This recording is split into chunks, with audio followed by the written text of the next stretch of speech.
Welcome to mummy's kitchen. நான் இன்னைக்கு உங்களுக்கு ஒரு சூப்பரான காரப்பணியாரம் எப்படி பண்ணுறதுன்னு சொல்லித்தரேன் ஃப்ரெண்ட்ஸ்.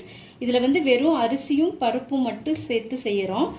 சூப்பராக இருக்கும். ஈவினிங் ஸ்நாக்ஸுக்கும் பண்ணலாம். கிறிஸ்பியாகவும் இருக்கும், சாஃப்டாகவும் இருக்கும். இப்போ நம்ம வீடியோக்குள்ளே போகலாம். நம்ம வீடியோக்குள்ளே போகிறதுக்கு முன்னாடி நம்ம சேனலை லைக் பண்ணுங்கள், ஷேர் பண்ணுங்கள், சப்ஸ்கிரைப் பண்ணுங்கள்.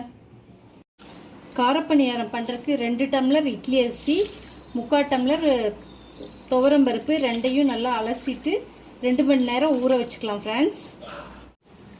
இப்போ நமக்கு ஊற வச்ச அரிசியும் பருப்பும் நல்லா ஊறிடுச்சு. இப்போ வந்து இதை நம்ம ஒரு மிக்சி பவுலில் போட்டு அரைச்சி எடுத்துக்கலாம். ஒரு மிக்சி ஜார் எடுத்துக்கலாம்.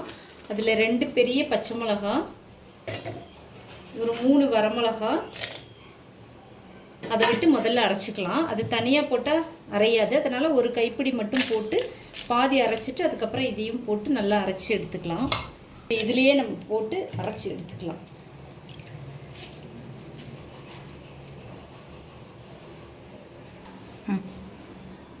இப்போ நம்ம அடுத்து இன்னும் கொஞ்சம் இருக்குது, அதையும் போட்டு அரைச்சி எடுத்துக்கலாம். இப்போ இதில் மாவை நம்ம நல்லா அரைச்சி எடுத்துக்கிட்டோம். இப்படி கெட்டியாக தான் இருக்கணும். இதில் வந்து நம்ம இப்போ சால்ட் ஆட் பண்ணிக்கலாம். கொஞ்சம் பெருங்காயத்தூள், அப்புறம் பொடியாக நறுக்கி வச்சு சின்ன வெங்காயம். நம்ம எவ்வளோ சின்ன வெங்காயம் போடுறோமோ அவ்வளோ டேஸ்ட்டாக இருக்கும். ஸோ சின்ன வெங்காயம் நிறையாவே போட்டுக்கலாம். அப்புறம் கருவேப்பிலை பொடியாக நறுக்கினது, அப்புறம் மல்லி இலை அதையும் பொடியாக நறுக்கினது.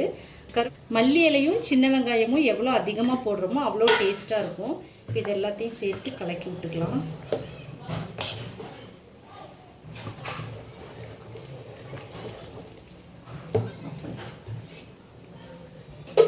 இப்போ நல்லா கலக்கி விட்டாச்சு. இந்த கன்சிஸ்டன்சியில் இருக்கணும். இப்போ நம்ம பணியாரக்கல் அடுப்பில் வச்சு எண்ணெய் சூடு பண்ணி இதை ஊற்றி எடுத்துருவோம். இப்போ நம்ம பணியார சட்டியில் எண்ணெய் ஊற்றிக்கிட்டோம் ஃப்ரெண்ட்ஸ். இந்த பணியாரக்குழி நிறையிற மாதிரி எண்ணெய் ஊற்றிக்கணும். அதில் வந்து இப்போ பணியாரத்தை ஊற்றுவோம்.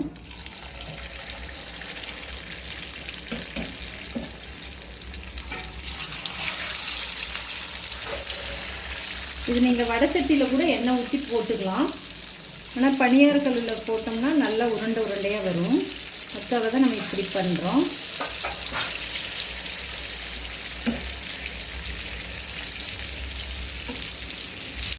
இப்போ நம்ம ஒரு பக்கம் வெந்துருச்சு, இன்னொரு பக்கம் திருப்பி விடலாம்.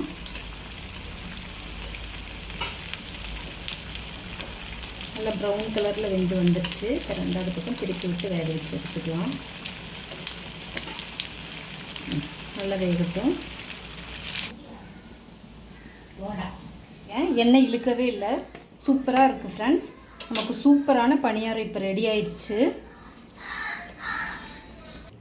ஒரு சூப்பரான காரப்பணியாரம் ரெடி ஆயிடுச்சு ஃப்ரெண்ட்ஸ்.